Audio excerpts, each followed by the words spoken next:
तरी पण देवाच्या भजनानं विश्व ढवळून काढले आपल्याकडं. महाराज देवमान्य वाणी असणारी लोक कमी आहेत? नाहीत स्वीकारत का? महाराज हा आपल्या संप्रदायातल्या संप्रदाय चालवणाऱ्या लोकांचा कमीपणा आहे. अपमान आहे आपला अपमान आहे महाराज. जग ढवळून काढलं. जग ढवळलंय जग. काय वाणी श्रीमंत असेल. आणि तरी त्या तुकोबरायांनी म्हणावं मी संतांच्या चरणावर डोकं ठेवणं उचित मानतोय. मस्तक चरणी ठेवीत असे आशीर्वाद देत राहा. बाळूला बोलण्याचा प्रयत्न करेल देत नाहीत. अशुद्धतेची वलय असतात भोवताल. त्याची चक्र असतात सारखे. हे भेदत नाहीत. हे पाणी नसून ते अमृत आहे. आणि ही जी काही महात्मे आहेत गुरुवर्य पूज्यश्री दादा गुरु म्हणून पूज्यश्री स्वर्गीय शिवस्वरूप सियाराम बाबा यांनी आयुष्य पाण्यावर काढलंय. कारण नर्मदा मैयाच्या पाण्यातच त्यांना अमृत मिळते. नर्मदा मैयाच्या पाण्यातच त्यांना दूध मिळते. नर्मदा मैयाच्या पाण्यातच सर्व पदार्थातला आहार शाकाहार त्यांना त्याच्यात भेटतोय. इतकी त्या पाण्यात ताकद आहे. पण तितका भावही लागन तुमचा. विठाला विठाला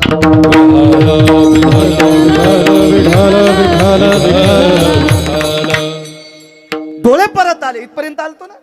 डोळे परत आले. आता मी डोळे बंद करणार नाही. चालूच राहतील. पुन्हा एकदा विचारलं पत्नी किती सोय करते? गुरुदेव आई लेकरावर जितकं प्रेम करते त्याच्या कितीतरी पटीनं माझी पत्नी माझ्यावर प्रेम. म्हणजे आईच्याही प्रेमाच्या पलीकडचं प्रेम. वा वा वा वा वा वा. सांग माझ्या माईंनो, ज्या बाईनं नवऱ्यावर माईपेक्षा जास्त प्रेम केलं त्याचा पुरुषार्थ आहे का? त्याचा प्रताप आहे का? आणि त्याचा परिणाम आहे का? म्हणून मी सतत कीर्तनात सांगतो आमचे पाय लुचण्यापेक्षा नवऱ्याच्या पायावर डोकं ठेवी जा. जी बाई महाराजाचे पाय धुवून पाणी पिती नवऱ्याच्या पाया पडत नाही का तिला चंद्रभागेत पुरलं तरी मोक्ष नाही. हो. उलट उलट उलट ती दिसल्या गो हत्या समम पापा. हो. जी नवऱ्याचं दर्शन घेते का महाराज ती बाई जर दिसली ना बा तर काशीतल्या मालकाचं दर्शन झालं अनुभूती होती. पंढरपुरातल्या मालकाचं दर्शन झालं अनुभूती होती. कारण गिरगावचा बाळ्या बोंबलती म्हणून ऐकू नका. तिची देवा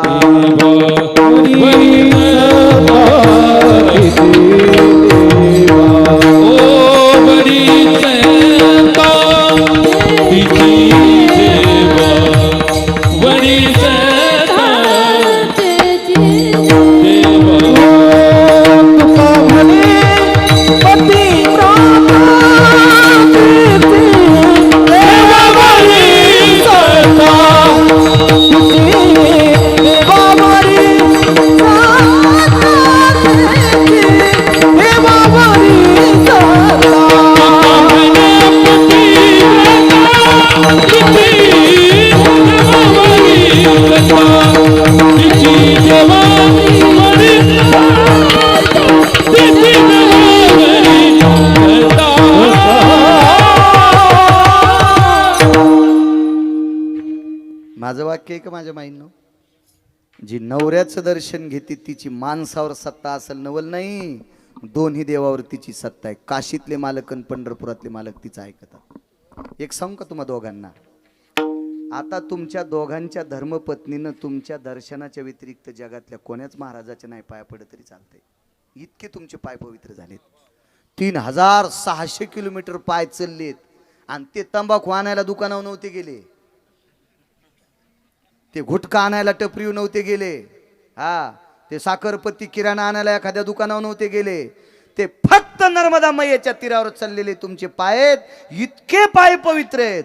एकादशीच्या दिवशी तुमच्या धर्मपत्नीनं तुमचं दर्शन घेतलं की त्यांनी मनात मानायचं पांडुरंगाचं दर्शन घेतलं. इतका मोठा पुरुषार्थ आपल्या पतीच्या दर्शनाचा आहे. ऐका माझ्या माईंनो, ऐका ऐका ऐका ऐका.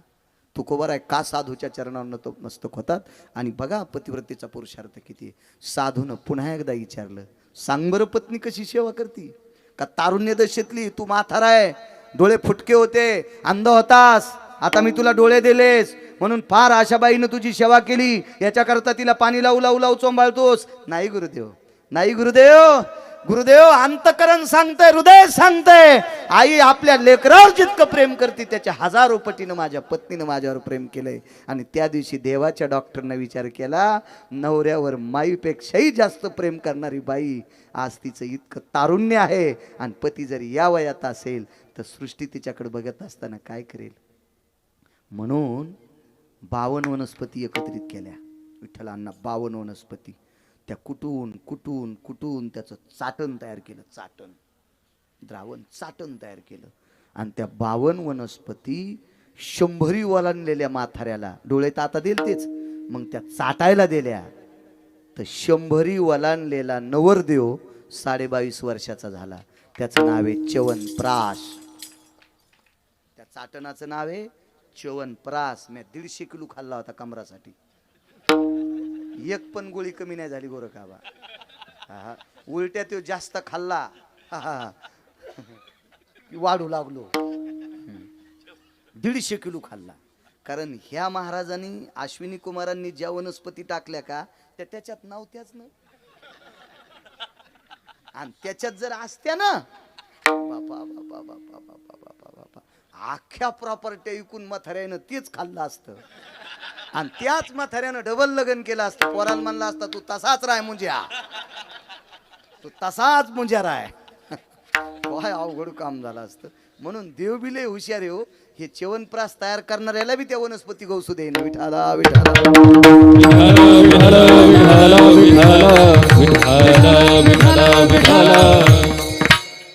च्यवनप्राश. लक्षात घ्या माझ्या माईंनो, एका बाईला प्रपंचातलं आपलं तारुण्य आणि पतीचं वार्धक्य याची जरा मिळती जुळती मेळ बसत नव्हता. म्हणून आपल्या मालकाच्या सेवेनं एका साधूनं संसार गोड केला, दोन्हीचा संसार सरळ केला. एक माहिती आहे का तुम्हाला, गाडीचे चाक लहान मोठे असले तर गाडी व्यवस्थित चालते का? चालू जाणार कर नाही चालू शकत. मग संसारात पती आणि पत्नी अण्णा हे संसार रूपी रथाचे चाक आहेत. आबा चाक येते, हे एक जर खालीवरी झालं ना सारा संसारीच का तू, बंदा संसारीच का तू, पार लगे खालून वरीपर्यंत पेटतो. आणि त्याच्या जाळानं शेजारी बी जळत येत. हे चाक सरळ महाराज सरळ केला, संसार गोड केला. पण दृष्टांत संपला. महाराज श्रुती नावाची पत्रकार यांच्याकडे आली. मुनिश्री च्यवनांना प्रश्न केला, या राजकन्याला प्रश्न केला. हिचं नाव सांगत नाही, घरी गेल्यावर लक्षात घ्या. पहा पहा पुराण बघा काय नाव असेल तिचं. काही काही गोळ्या खट्या घेतल्या नाही पाहिजे, रिॲक्शन येत असते. राजाची मुलगी आहे.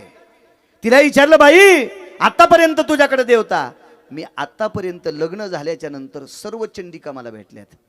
यक्षिणी, डंकिनी, शंखिनी, कंकिनी, चंडा, महाचंडा, वितंडा, वज्रेश्वरी, कामेश्वरी, प्राणेश्वरी, विमला, कमला, सगळ्या जगदंबा, आदिशक्ती माता, महाकाली, महासरस्वती, महालक्ष्मी, सगळ्या काही भेटल्या. मग तू त्यांना मागितलं नाही? मी त्यांना मागितलं माझ्या मालकाचे डोळे द्या. तर त्यांनी सांगितलं तूच मालकाचे डोळे फोडे होतेस. श्रीमद भागवतात कथा ऐका, लक्षात येईल तुमच्या. वनात खेळत असताना काड्या घेतल्या. हा साधू तपश्चर्या करत असताना वारुळ वाहडं, वारुळाच्या शिद्रात काड्या घातल्या, साधूचे डोळे फुटले.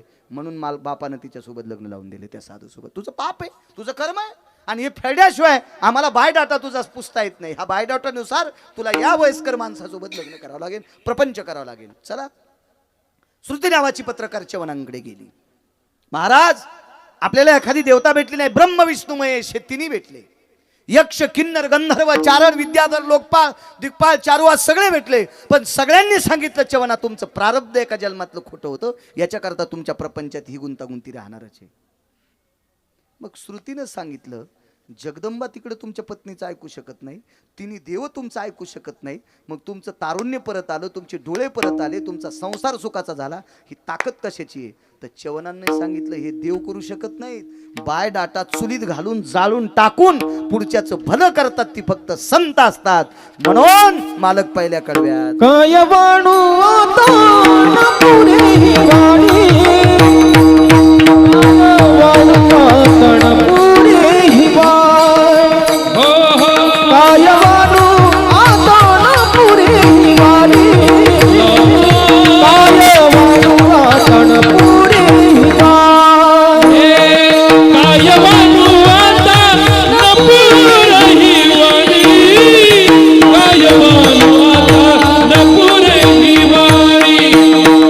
काय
माणसं जेवायचे 9:30 वाजलेत आता. थंडीचे दिवस आहेत. 10 मिनिटात एक पुरावा सांगतो. अण्णा नाराज होऊ नका. मग पूर्णविराम करतो. 10 मिनिटात साधूची व्याप्ती काय. का तू खूप बरं आहे. साधूच्या चरणावर नतमस्तक होतात. महाराज, प्रारब्ध बदलायची ताकद साधूत आहे. देव नाही बदलू शकत. त्याला त्याचं नाही बदलता आलं. सो देव ज्या वेळेला जीवदशेला येतो का, त्याला त्याचं प्रारब्ध त्याला बदलता येत नाही. ते तुमचं काय बदली नाही. नामा म्हणे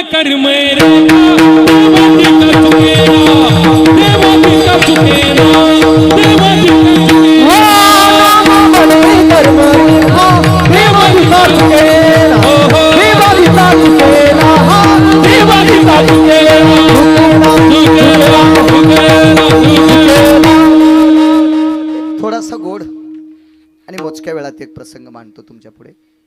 एका बाईचे मालक वारले. संक्रांत झाली माझ्या माईंनो. ऐका ऐका ऐका. मला ज्या त्या काळात त्या त्या समय जाणं आपल्या संप्रदायात सांगितलं. वारीचा जर प्रसंग असेल तर कीर्तन 14व्याचा असू द्या, वर्ष श्राद्धाचा असू द्या, 10व्याचा असू द्या, पण वारी जर जवळ आली असेल तर शहाण्या कीर्तनकारानं त्याच्यातला 10 मिनिटं वेळ काढून वारीवर बोललं पाहिजे. आपल्या संप्रदायाचा नियम आहे. संक्रांत झाली सौभाग्याचा सण आहे. माझ्या पवित्र महाराष्ट्रातील, पवित्र भारत देशातल्या एका पवित्र स्त्रीच्या कपाळावरच्या ललाट कुमकुमम अर्जवा हरिद्रा स्थिता भवा हा या सौभाग्याचा सण आहे. ऐका माझ्या माईंनो पुरुषार्थ. एका बाईचे मालक वारले. मालकाचं प्रेत जिथं माणूस जाळतात त्याला मशान म्हणतात. तुकोबर आहे का दर्शन घेतात साधूचा. जिथं माणूस जाळतात त्याला मशान म्हणतात. आणि जिथं साधूचं शरीर समर्पित केलं जातं त्याला मंदिर म्हणतात. आपले मंदिर होत नाहीत बरं का. होत नाहीत. आणि नाटकं करीबी जाऊ नका. करीबी जाऊ नका. काय होतं यांना, काही लोकांना देखावा करायचा लय ना आधी. महाराज, देखावा करण्यासाठी यांना ती जागा आरक्षित केली पाहिजे तर करायचं असते.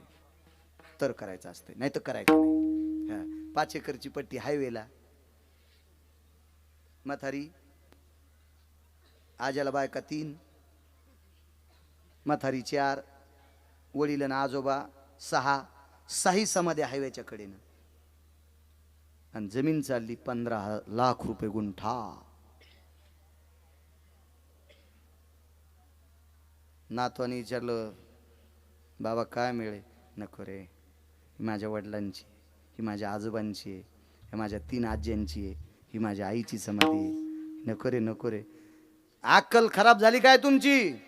15 लाख रुपये गुंठा जमिनी कशाला आहे. दगड टाकले नातवानं उकरून टाकले. अशी वेळ जर आपल्यावर पुढे येत असेल तर त्याच्याकरता ते करू नका. महाराज, तात्पुरता देखावा करायचंच नाही. करायचीच नाही नाटकं, करायचीच नाही. लई लोकायला नाद लागला. हा फुकट उपद्व्याप लागला. फुकट काही नसते. अशानं काही होत नसते. तुम्हाला एक सांगू का, त्याचं नियोजन झालं तर करत जा. एक सांगू का, देव जर स्थापित केला आणि देवाकडे एखाद्या वेळेस संसाराच्या प्रपंचाच्या भानगडीमुळे तुम्ही जर नाही गेले. भानगडी या शब्दाचा अर्थ काम, त्याचा वेगळा अर्थ लावू नका. ह्या कामाच्या व्यापात धारा काढणं, गाईला चारा टाकणं, कांदे कापणं, कांद्याकडे जाणं, कांद्याला पाणी भरणं, काय काय असेल ते वाटेल ते कामं, हे करता करता देवाकडे जर नाही गेलं तर तो पंथ तरी चालेल. पण आपल्या आजोबा पंजोबाची समाधी बांधली आणि तिला जर डोळ्यानं नाही पाहिलं तर आपल्या पुढे जन्माला येणारी लेकरं ती जमीन इकायच्या लायकीची जन्माला येतात. विठाला विठाला.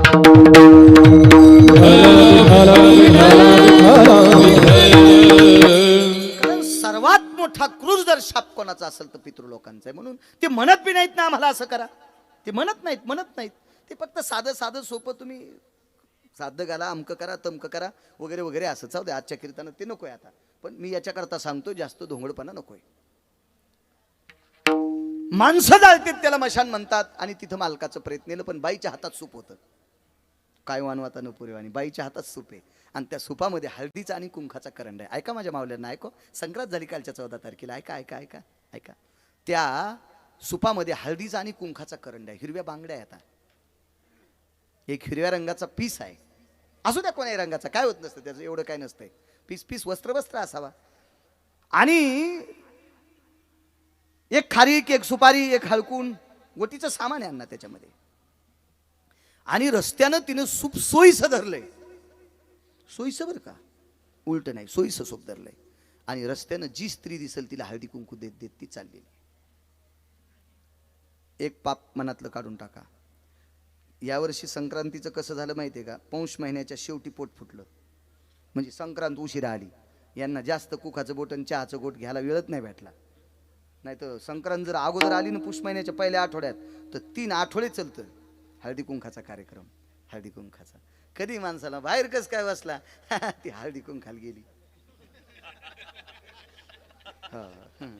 ती येऊस तर मी इथंच.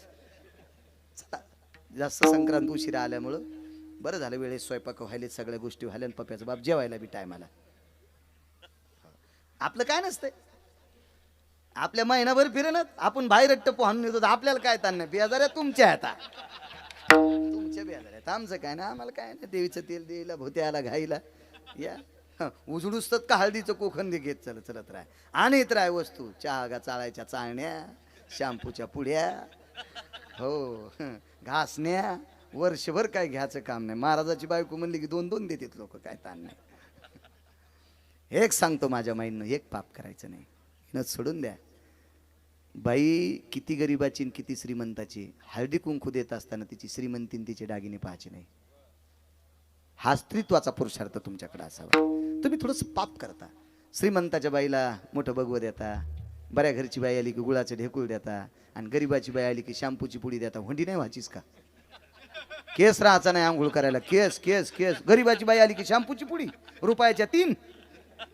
हो काय आगाव पण आहे, अशी कुठे सक्रात असती काय? ऐका माझ्या माईंनो, मालक वारलेत, मालक वारले. सिद्धांत काय, मालकाचं प्रेत ज्या वेळेला घराच्या बाहेर काढल्या जातं, त्यावेळेला कुणीतरी एक विधवा माऊली येते आणि पदरानं त्या स्त्रीचं कपाळ पुसती. पण हिचं पुसायची ताकदच नाही कोणाची, कारण ही मालकासोबत सती चालली, मालकासोबत सती चालली. एक पुरुषार्थ पहा. मी तुम्हाला बोलता बोलता राहून गेलो. गोदावरीची परिक्रमा का करायची? आज एक 10वा होता आमच्या मामांचा. तर आमचे एकच मामा होते, त्यांचा 10वा होता. मी त्या निमित्तानं रामपुरीला गेलो. भगवान मर्यादा पुरुषोत्तम रामचंद्रांचं तिथं वास्तव्य. तिथे एक सीताकुंड नावाचा कुंड आहे. गोदावरीच्या पात्राचं महिमा एक थोडा सांगतो 2 मिनिटात. कधी योग आला तर 10 दिवसाची, 11 दिवसाची, निदान त्र्यंबकपासून खाली एखादं तीर्थ असेल तिथपर्यंत जरी कधी जीवनात घडी तर करा. सगळीच करावं असं काही विषय नाही, आपल्याला जेवढं जवकल तेवढं करायचं. तर तिथे सीताकुंड आहे. मा सीताई साहेबांनी तिथं गौऱ्या लावल्या. त्या कुंडातलं पाणी घेऊन गौऱ्या लावायच्या, त्या गौऱ्या वाळवायच्या, तिथं स्वयंपाक करायचा आणि आलेल्या साधूला जीव घालायचा. महाराज त्या कुंडाची एवढी मोठी ताकद आहे, एवढी मोठी ताकद आहे. एखाद्या स्त्रीची ओटी जर अनिश्चित असेल, ओटी हा शब्द शिकलेल्या मुलींना कळायचा नाही, जुन्या मावल्यांना कळतो. मासिक पाळी अनिश्चित असेल. इथं आता कोणाला अंधश्रद्धा लावायची काय असेल, त्याला काय किती गिरवायची तुझं तू गिरव, मी माझं पुराण सांगतोय. पण त्या ठिकाणी त्या पाण्यानं स्नान केल्याच्या नंतर ती मासिक पाळी सुद्धा भावस्थितीत येते. काय त्या तीर्थात ताकद आहे. त्याच्या अलीकडे एक उकळेश्वराचं स्थान आहे, भगवान शंकराचं स्थान उकळेश्वर. तिथं मुठभर तांदूळ टाकले की 6व्या मिनिटाच्या आत तांदळाचा भात शिजून वर येतो. हे गोदावरीच्या पात्रावरची तीर्थ आहेत. ही गोदावरीच्या पात्रात भगवान शिवशंकरांचे अधिष्ठान आहेत. गोदावरीच्या पात्रात फार मोठं प्रचंड खूपसं बघायला भेटलं. बघा त्याच्याकरता आपली तीर्थ. एक लक्षात ठेवा, मी सुद्धा माफी मागतोय. मी सुद्धा आतापर्यंत गोदावरीच म्हणत होतो. पण मध्य प्रदेशात गेल्याच्या नंतर तिथल्या लोकांनी सांगावं, आपके महाराष्ट्र में गोदावरी जी है, जी शब्द वापरते, जी शब्द वापरते ती जी. आपण सुद्धा गोदावरीजी, गंगाजी म्हणा, गंगाजी म्हणा. आणि एक लक्षात ठेवा बरं, नर्मदेला आणि कावेरीला गंगा म्हणत नसतात. त्यांना फार काय झालं तर जटाशंकरी, रेवा किंवा मा नर्मदा. गंगा ही संज्ञा 2 नद्यांना आबा नाहीच. कावेरीला आणि नर्मदेला गंगा संज्ञात नाही. काय काय प्रणाली महाराज. विठाला विठाला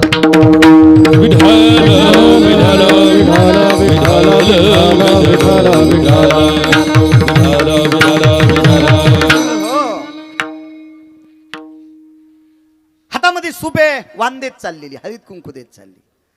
पण हळदी कुंकू देत असताना उजव्या हाताला एक मस्जिद होती रस्त्याच्या कडेला. आणि मस्जिदीच्या वरांड्यात एक महात्मा बसलेले होते. आता मस्जिदीच्या वरांड्यात बसल कोण? काजी, मौलवी, एखादा मुस्लिम बांधव. तुम्ही बसू शकता का? नाही. पण त्या मस्जिदीच्या वरांड्यामध्ये विठ्ठलांना सनातनी साधू बसलेला आहे. वारकऱ्यातला अग्रगण्य टोक ज्ञानदेव वैष्णव, माऊली महावैष्णव ज्ञानोबराय बसलेले. भाई काय चतुर आहे महाराज. जसं चवनांच्या पत्नीला साधू कळाले सनत कुमार, अश्विनी कुमार, तसं याही व्यक्तीला ज्ञानोबराय कळाले. हातातलं सूप खाली टेकलं आणि लोटांगण घातलं. पण ज्ञानोबरायांच्या लक्षात आलं कुंकू आडवं लावलंय. सतीचं वाण आहे, आडवं कुंकू भरलंय, मळवट भरलाय. वाद्य वाजत नाही त्या आरती लग्नातला मळवट नाही, वरमाईचा मळवट नाही. वाद्य वाजत नाही त्या आरती वरमाईचा मळवट नाही, आणि वाद्य वाजत नाही त्या आरती सतीचा मळवट आहे. पुन्हा एकदा आठवलं म्हणून सांगतो सती या शब्दाचा अर्थ. रामपुरीच्या रत्नेश्वराच्या मंदिरापासून बाजूला पिंड घाट आहे, जिथं पिंडदान केले जातात, आणि त्याच्या डाव्या हाताला सतीचा वटा आहे. कारण पूर्वीच्या काळात ज्या ज्या स्त्रीचे पती अंत्यविधी करण्याकरता गंगाजीच्या पात्रात आणले, त्या त्या बायकांनी तिथं देहत्याग केला म्हणून सतीचं अधिष्ठान आहे. काय काय शास्त्र महाराज, काय पावर आहे. वैकुंठवासी गुरुवर्य नथुराम बाबा केहाळकर म्हणायचे, तालुक्यामध्ये माणसं सुखानं भाकरी खात असतील तर इतकं समजायचं या तालुक्यात एक सती आणि एक संत आहे. एक सती आणि संत आहे.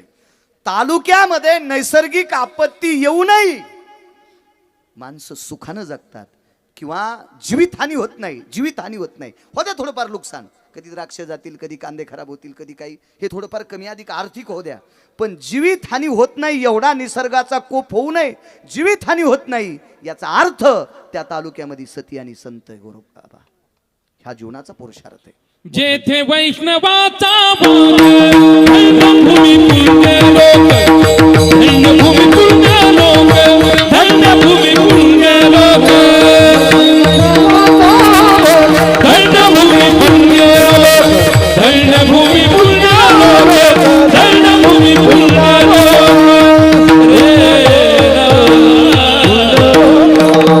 साधूचा वास असला की लोकही पुण्यवान. दर्शन घेतलं, लोटांगण घातलं, लक्षात आलं सती आहे. माय सती जाता जी गुरुवर्य कुठे आहेत मालक? अंत्यस्थळीला नेलेलं आहे. ते एक तीर्थ होतं प्रवरा, आणि प्रवरेच्या वाळवंटात गौऱ्यावर पार्थिव टाकलं. गौऱ्यावर नाव आहे बाबाजी थावरे. पार्थिव टाकलं, चेहरा उघडाय, लोक जमा झाली सगळी अशी. त्या चितेच्या बाजूला चौकोनी चिता एका सतीची रचली. मी एका कीर्तनात बोलून गेलतो तुमच्याकडे सानपजी. चला एका साधूचा पुरावा द्यायचा आहे म्हणून सांगतोय. माणसाची चिता आयताकृती असतील, सतीची चिता चौकोनी असती. माणसाच्या खालीवरी लाकडं असतात महाराजची, सतीच्या फक्त खाली असतात, वरी नाही. हा जाऊन बसले आईसाहेब मांडी घालून त्याच्यावर. मालकाकडे पाहत माऊली महावैष्णव ज्ञानोबराय गेले आणि एक शपक पुरावा सांगतो. शपक माफ करा, माफ करा, शपक सांगतोय. नंतर कोणी काड्या केल्या नाही पाहिजे, आहे की नाही बा? त्याच्यामुळे आपलं वकालत लगेच करायची. जवळ गेले बाबाजी थावरेंचं प्रेत पडलेलं. त्या बाईचे मालक सती कपाळाला मळवट भरलेला आहे आणि शपक पुरावा सांगते. सच्चिदानंदा बागोविंदा कानी जलासी हो जागा, ऐकून वाणी साधू उठला, पतिव्रतेचा मनोरथ पुरला. पुनश्य साधू जिवंत. जाऊ द्या, बाईचं सौभाग्य परत आलं आबा याबद्दल दुमत नाही. त्या बाईला आनंद असेल, तिचा आनंद लिहिण्यासाठी कागद नसेल, महाराजजी कागद नसेल तिचा आनंद लिहिण्यासाठी, असू द्या, तिचं सौभाग्य तिला परत भेटलंय. पण आपल्याला काय दिलंय? ह्या बाईचा मेलेला नवरा ज्ञानोबरायांनी उठून आपल्याला एक देवी दिली. त्या देवीचं नाव आहे ज्ञानदेवी. त्या देवीचं नाव आहे ज्ञानदेवी. माऊली महावैष्णव ज्ञानोबरायांच्या मुखारविंदातून पडलेली ती अक्षरे नवती देखा, ब्रह्म साम्राज्य दीपिका. आणि ही देवी त्या व्यक्तीच्या प्राप्त झाली. तुकोबराय म्हणतात ही साधूच्या दर्शनातली ताकद आहे. मस्तक चरणी ठेवी तसे विठोबा रघुमाये विठोबा रघुमाये विठोबा रघुमाये विठोबा विठोबा रघुमाये विठोबा रघुमाये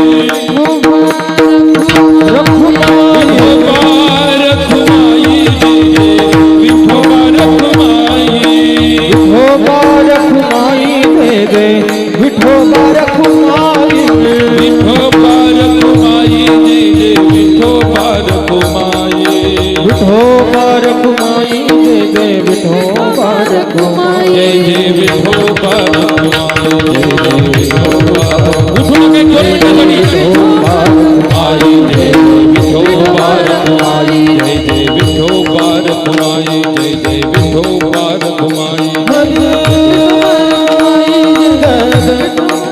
कुंडली कवरदा हरि विठोर ज्ञानदेव नर्मदा मैया की देवती पदे हर हर जनार्दन स्वामी महाराज की जय स्वगुरु रुद्रनाथ महाराज की जय त्र्यंबकेश्वर भगवान महारुद्र हनुमान छत्रपति शिवाजी महाराज की जय संभाजी महाराज की जय गंगा गिरि महाराज सद्गुरु नारायण गिरि महाराज की जय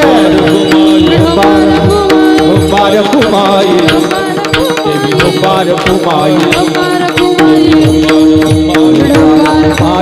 दुरुतिराया दुरुतिराया तो बाई धन संजया बोला तुरुतिराया तुरुतिराया भजन बना बाई ज्ञान सत्या दुरुतिराया दुरुतिराया तो बाई धन संजया तुरुतिराया तुरुतिराया बाई ज्ञान सत्या दुरुतिराया दुरुतिराया तो बाई धन संजया तुरुतिराया तुरुतिराया बाई ज्ञान सत्या तिराया गुरु तिराया सोपान मुक्ताबाई दान संगया तुरुतिराया तुरुतिराया बाई ज्ञान ए सत्या गुरु तिराया सोपान मुक्ताबाई दान संगया तुरुतिराया तुरुतिराया बाई ज्ञान सत्या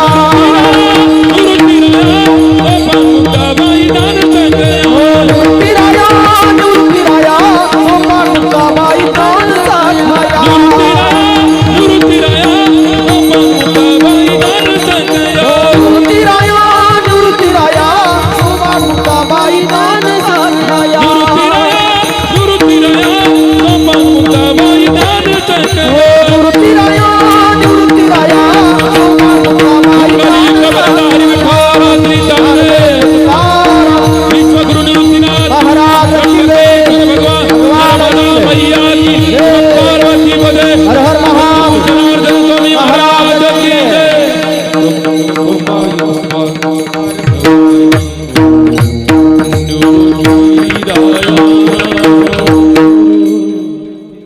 थोडस 9:30ला म्हणजे 9:30लाच संपणार होतो, पण मनोज भाऊ असतील,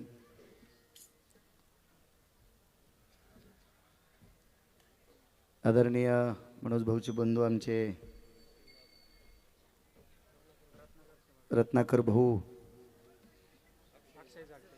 अक्षयजी झालटे, या तिन्ही सद्ग्रस्तांनी आपले वडील आपले बाबा नर्मदा मैयाची परिक्रमा करून आले म्हणून त्याची परिसांगता 4 पात्र अन्नदान उठावं,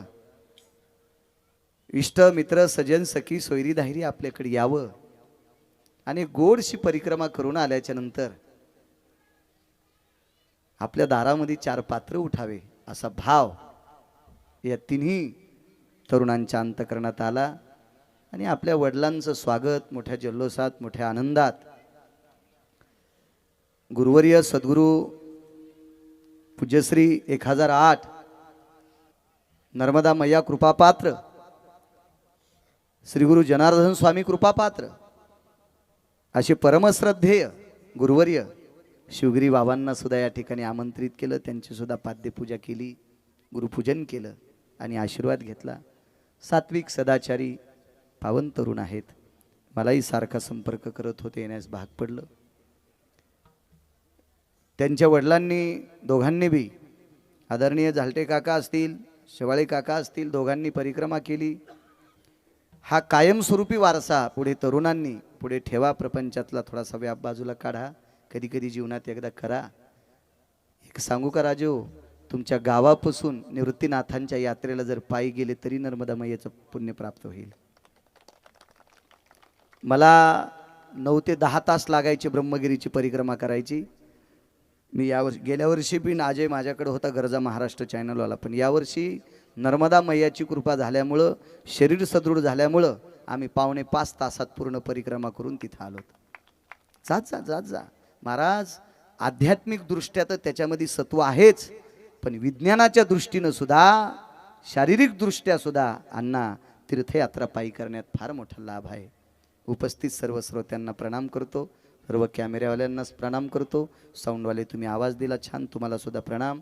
आदरणीय या परिसराची वारकरी संप्रदायातील वैष्णव टाळकरी म्हणून, मी गायक गुणीजन म्हणायचं नाही आबांना, वैष्णव टाळकरी आणि पोषक पूरक असं गाणं जे वैष्णव टाळकरी आहेत असे आमचे जगदाळे आबा, ते सुद्धा आहेत, त्यांना सुद्धा प्रणाम. त्यांचे सुपुत्र त्यांनाही प्रणाम. आणि आबासोबत ज्यांनी घोड असा सुरेल आवाज दिला, आदरणीय योगेश महाराज आहेत गोड, त्यांना सुद्धा प्रणाम करतो. ज्यांचा मृदंग वाजीनं ओंकार महाराज, वा, कारण ओंकारानंच मृदंग आणला होता. ओंकार म्हणजे शिव आणि मृदंग हे वाद्यच भगवान शिवशंकरानं आरक्षित केलंय. वा, दमदार. शरीर जितकं दमदार आहे का तितकं वाजीनं सुद्धा दमदार आहे. गोड गोड गोड ओंकार राजे, तुम्हाला कोटी कोटी धन्यवाद. संस्थेचे विद्यार्थी, चोपदार दादा आदी करून आपल्या येवला तालुक्याचं भूषण वारकरी संप्रदायातले आदरणीय विठ्ठलांना, मला सानप काका भेटायला आले, आबा मला भेटायला आले, अण्णा, दत्तू काका आणि ते जगताप काकांचे स्नेही जवळचे, ते एक भेटायला आले. तिथपर्यंत मी म्हणलं, मी ड्रायव्हरला सांगत होतो की नको म्हणू अण्णाला, असं नको बेजार करू, पण अण्णा ऐकत नव्हते. आले तिथपर्यंत. अण्णा तुम्हाला सुद्धा धन्यवाद. आज विठ्ठलरावजी नारकर सुद्धा आलेत. आदरणीय हरिभक्तीपरायण आमचे भाऊलाल महाराज आहेत, त्यांनाही धन्यवाद. सानप काका असतील. असं वा वा वा, गोड नीट रा रे बाबा, नाव करा आमच्या वाघाचं. आणि भानगड अशी झाली, आबा संस्थेत लेकरं ते लेकरू घालते जे बुडातलं गाडगं फोडीत आहेत का, आणि चांगलं तिकडे इंग्लिश स्कूलला ठेवतात, आणि जे घरी खाली डोकन वरी पाय करून खेळतं का, ते आमच्या महाराजाच्या भरतीला ठोकून ठोकून नीट कर. चला महाराज, ज्ञानोबराय तुकोबरायची कृपा तुमच्याकडे हो, आणि तुम्ही भविष्यात ही लेकरं गिरगावकर मेल्याच्या नंतर यांनीच कीर्तन करावे, ही अवस्था त्यांच्या. तेही महाराज तुम्हाला सुद्धा धन्यवाद. योगेश सुद्धा आलेला आहे, त्यांना सुद्धा धन्यवाद. आधी करून सर्वांना प्रणाम करतो. दोघांनी नर्मदा परिक्रमा केली, अशीच परिक्रमा पुन्हा बाकीच्यांना सुद्धा घडो, असाच आशीर्वाद नर्मदा मैयाकडनं मागतो. आदरणीय